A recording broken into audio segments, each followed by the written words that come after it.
This video is sponsored by Black Forest Supplements. Could the Snyderverse really be restored? Depending on which websites you browse and who you follow on X, it already looks like a done deal, but that surely can't be right, can it? Well, we're about to find out as we go through the recent news, the inside word from behind the scenes, and the official sources, and see if this is much ado about nothing or if it's time for James Gunn to wake up and smell the coffee. And on that note, before we deep dive into that, including exactly why even the Snyder Cut happened in the first place, we all need our coffee in the morning, but there's a problem with that coffee, namely that over time it hardens your arteries like copper pipes. And you don't want that, because that'll make it more difficult to run, cycle, and other things you just took for granted. The good news is, this is actually reversible. Scientists gave some old mice NMN for 12 weeks, and their rock-hard arteries made a 60% reversal, becoming elastic once more. That's like 60-year-old arteries turning 25 again, and this was published in Cell Journal. Here's Professor David Sinclair from the Center for the Biology of Aging at Harvard Medical School talking about it. Of the people that I know that look freakishly and unusually young for their age, that I've met in, say, the last 36 months, I cannot get over how many of them have told me that I'm on NAD and I'm on metformin. And I'm talking about everywhere from a gym to a golf course to a business meeting. And I'm talking about visually, shockingly looking young people. Mainly people in their 50s that look like they could be in their 30s or early 40s to me. So when you say NAD, do you believe in the IV therapy? Do you believe in the stuff you can inject with subcutaneously? Or are you speaking specifically about this precursor that you were referencing? Well, what I believe doesn't so much matter, but the scientific evidence points to taking a supplement every day, a gram of NMN, which is this precursor, stands for nicotinamide mononucleotide for the aficionados. Just swallowing one of those, or 1,000 milligrams, is enough to double your NAD. So, how about the coffee with some of that, instead of the usual shitty-ass coffee that hardens your arteries? Well, introducing the world's first longevity coffee, the only coffee that does not wreck your arteries, but instead keeps you feeling young from the very first sip. It starts with NMN, which is shown to restore arterial elasticity and reverse age-related stiffness, but it doesn't stop there. There's also glutathione, which helps detoxify you from pollutants in the air, food, and environment which accelerate aging. And there's vitamin D3 with K2, the combo which moves calcium into your bones rather than your arteries. There's also TMG, the only legal compound that specifically targets fat metabolism, and magnesium glycinate, the most absorbable form of magnesium. Now, you could get all of these supplements separately, or you can just drink longevity coffee. Delicious mocha roast packed with NMN, glutathione, TMG, magnesium, D3, K2, and more, all in one scoop, which makes your body younger from the inside out. And listen, today is the launch day, which corresponds with Black Friday, which means that for the next 48 hours only, you get to buy one, get one completely free. That's only available for the next 48 hours though, and it's the absolute best offer you'll ever see, so act now. Hit the link in the description or pinned comment and take control of your health with your morning coffee.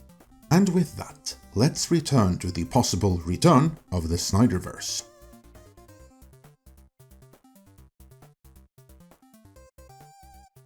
Could the unthinkable happen twice? By which I mean, many thought it was unthinkable that the Snyder Cut itself would ever happen in the first place.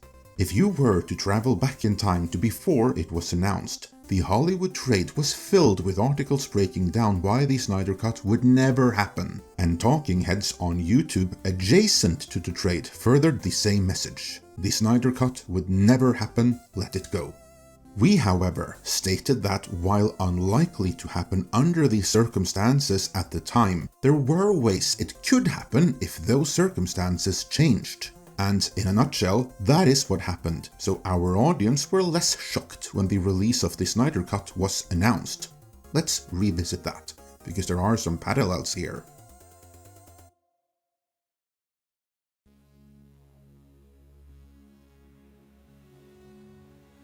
Following Chris Nolan's The Dark Knight trilogy, Zack Snyder was, for all practical purposes, anointed by Nolan to take over DC on film. While Snyder initially wanted to make a sequel to Man of Steel, the higher-ups at Warner demanded he bring Batman into the fray, as Man of Steel had failed to reach the internal projections of $1 billion at the box office. Snyder complied, and with the executives signing off on everything he wanted to do, he made them Batman v Superman, which reportedly got a standing ovation in internal test screenings. However, Batman v Superman failed with the audience in a very big way, which made the Warner executives freak out and overreact, forcing an immediate re-edit of the already filmed Suicide Squad, and a major retooling of the in-production Justice League, which was later partially reshot and redone by Joss Whedon at major studio expense, which made the final release version, flopping as catastrophically as it did, extremely embarrassing for the studio. Yet it was the reshot Joss Whedon version of the movie that had flopped. A rough Snyder cut of Justice League, which, while compromised from what originally had been scripted, did exist, and could, in principle, be finished up and released. With the help of PR agencies, as we later learned, word of mouth got out that the Snyder cut was reportedly much better than the release version, and with the alleged help of bots, #release the Snyder cut started trending. At this time, Hollywood treated its built-in core fans as their enemies, so the Hollywood Trade and adjacent punditry argued that the Snyder Cut not only couldn't be released because it didn't exist, but that even if it did, it mustn't be released, because that would be giving in to the same toxic fans who hated Ray and DEI in entertainment. As we argued on this channel though, if you ignore all that noise, the real thing blocking the release of the Snyder Cut was something much more mundane. If the Snyder Cut were to be released and it was received and reviewed anything other than significantly worse than the released studio cut, that would make the studio executives look utterly incompetent at best and borderline criminally negligent at worst, because that would reveal that they had wasted $100 million plus on redoing the movie, possibly destroying what should have been an evergreen franchise in the process, when they would have been better off staying the course and releasing the Snyder Cut in the first place. And if the Snyder Cut really did prove to be so bad that they were justified in their expensive retooling, then they would not have been justified in throwing even more good money after bad on releasing it after the fact. More than anything else, that was the single overriding factor which precluded the release of the Snyder Cut. No matter the outcome, it would make the Warner executives look bad, so they were better off with it staying buried forever. As we argued at the time, that would not change until the entire management team changed, and that is what happened. When AT&T took over Warner, any mistakes made by the former regime was no skin off their teeth. To them, the Snyder Cut represented content to push on HBO Max, which was their corporate priority at the time, and with the seeming public support for the Snyder Cut, it was an easy call for them to make.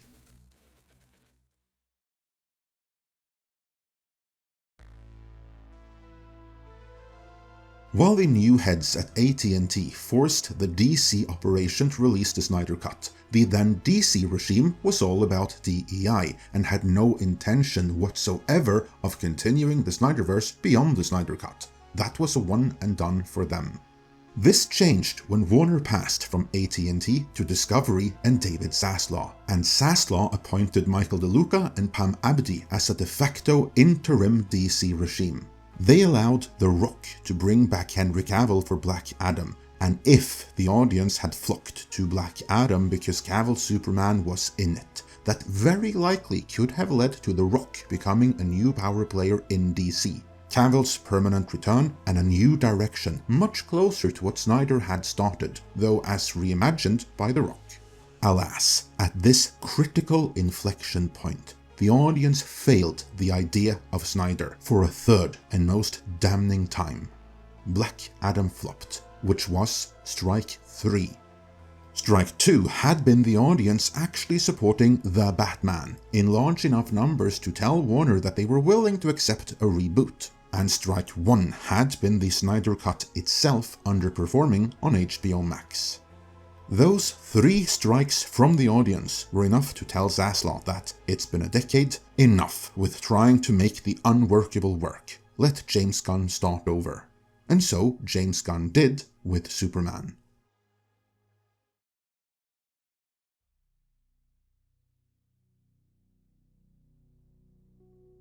James Gunn retained his own past work as canon and selected other works like Suicide Squad, but otherwise rebooted the universe with Superman, a movie which was received well by critics but that many fans had a number of issues with, some of which were related to the recasting of Henry Cavill, others which were entirely of Gunn's own making and further exacerbated in Season 2 of Peacemaker. The movie's box office was also controversial, with even Forbes claiming it lost money and then that it earned money in different articles posted within weeks of each other. The reality is that Superman performed as well as anyone could reasonably expect in the US, but it underperformed internationally, though even there it outperformed any of Marvel's outings this year.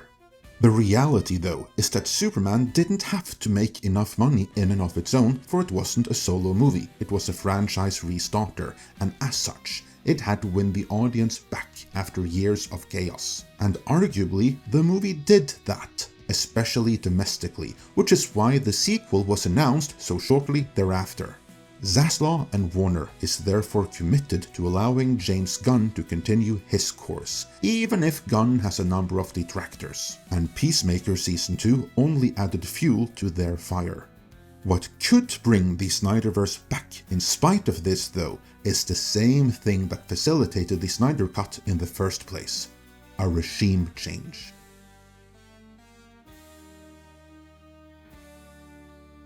Discovery and Zaslav only acquired Warner to fix and flip it, and he has arguably fixed it. After Ellison and Skydance made public their desire to acquire Warner, Zaslav made it clear he was open to other bids, and that is what has set off the current chain of events, or rather rumors, because that is all we have here. One of the main drivers behind them is Zack Snyder himself, as he's dropping teases on social media. And though this is speculation, it is certainly possible that he may have employed PR agencies to bolster a certain narrative on the interwebs.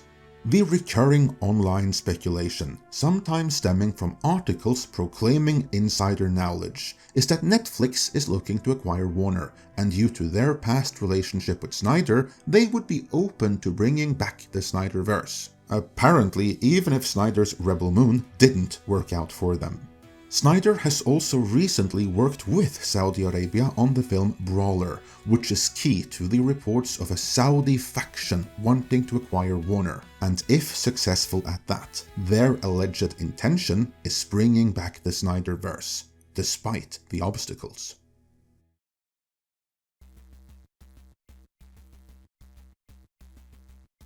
If Gunn were to be fired by a potential new regime and everything he had in motion was to be discontinued, it would still take at least 3 to 4 years to get a continuation of Snyder's Justice League to the market, as a script would have to be written first. As of now, only older drafts, which would have to be tailored to account for the passage of years in the real world, and likely cast changes as a result of that, would have to be incorporated, and these are so extensive changes that we're talking page 1 rewrites here. That's more years of Gunn's content already in the can being released, despite it now leading to nothing, followed by nothing, which is the same situation that plagued DC ever since Gunn's reboot was announced. No one cared about the remaining DC movies to be released from that point onwards, as they all led to and would be followed by nothing. And if that were to happen again, it would almost certainly spell doom for DC on film long term. Because say someone would do all that and release Snyder's Justice League Part 2 and even Part 3, despite the 3 strikes I mentioned before, which clearly demonstrate mass audience disinterest. What would you do after that? How long is Affleck going to want to be Batman? Will Momoa want to return to Aquaman when his main interest was always Lobo and James Gunn made that happen? How long until Gal Gadot ages out of Wonder Woman if she hasn't already? What do you do with Ezra Miller? Do you reboot again afterwards? And at that point, who is going to care? These are questions any responsible studio would have to consider very carefully, though to be fair, the Saudi faction wouldn't. If, purely hypothetically, some son of the Saudi king wants Justice League Part 2 and 3 to happen and doesn't care about what happens after that, They could afford to buy Warner just for that end and then do not care what happens afterwards.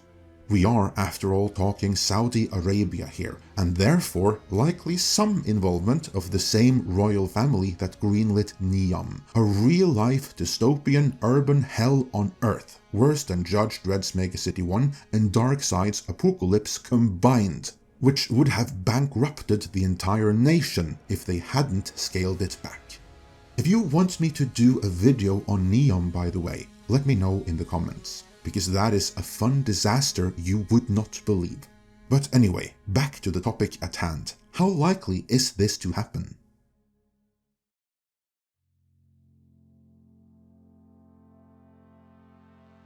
I am not going to say that this can't happen, because some Saudi prince doing a David Ellison and wanting to be a mogul, if only to make Zack Snyder's Justice League Parts 2 and 3, is something that could happen in our reality. It's not at all likely though, and it's even less likely that Netflix would discard everything James Gunn is doing for Snyder if they were to win, and there is zero chance Skydance would do anything of the sort.